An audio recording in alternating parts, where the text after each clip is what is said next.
ഒരു വലിയ വാർത്ത തന്നെയാണ് നമ്മുടെ രാജ്യത്തെ സംബന്ധിച്ച്. പൊതുവെ ഈ അടുത്ത കാലത്ത് അശാന്തമായി തുടരുന്ന നമ്മുടെ വടക്കുകിഴക്കൻ സംസ്ഥാനങ്ങൾ മ്യാൻമാറിൻ്റെ അതിർത്തിയിൽ ആഭ്യന്തര കലഹവും ആഭ്യന്തര യുദ്ധവും കൊണ്ട് നിൽക്കുന്ന മ്യാൻമാറിൻ്റെ അതിർത്തിയിൽ നിന്ന് കുക്കി തീവ്രവാദികൾ, മ്യാൻമാറിൽ നിന്നുള്ള 1000-ഓളം കുക്കി തീവ്രവാദികൾ അതിർത്തി കടക്കാനായി അതിർത്തി പ്രദേശത്ത് തമ്പടിക്കുന്നുണ്ട് എന്ന് മുഖ്യമന്ത്രിയുടെ ഓഫീസ് പോലീസിന് നൽകിയ ഇന്ത്യൻ ഇൻപുട്ടിൽ പറയുന്നു.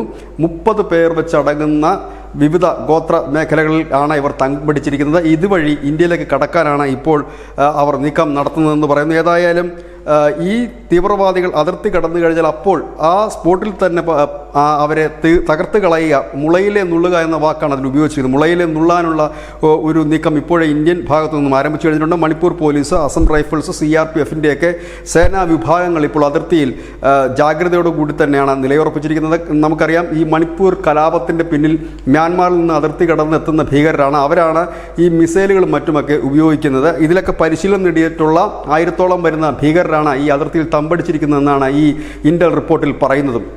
ഒപ്പം തന്നെ ഇവർ 30 പേരടങ്ങുന്ന ചെറിയ യൂണിറ്റുകളായി വിവിധ ഗോത്രവർഗ്ഗങ്ങൾക്കിടയിൽ നിലയുറപ്പിച്ചിരിക്കുകയാണ്. ഏത് നിമിഷവും അവർ ഇന്ത്യയിലേക്ക് കടക്കാം, അല്ലെങ്കിൽ മണിപ്പൂരിലേക്ക് കടക്കാം എന്നുള്ളതാണ് ഈ റിപ്പോർട്ടിൽ പറയുന്നത്. ഒപ്പം തന്നെ സെപ്റ്റംബർ 28-ന് വലിയ രീതിയിലുള്ള ആക്രമണവും ഇവർ ആസൂത്രണം ചെയ്യുന്നുണ്ടെന്നും ഈ റിപ്പോർട്ടിൽ പറയുന്നു. News desk news India Malayalam.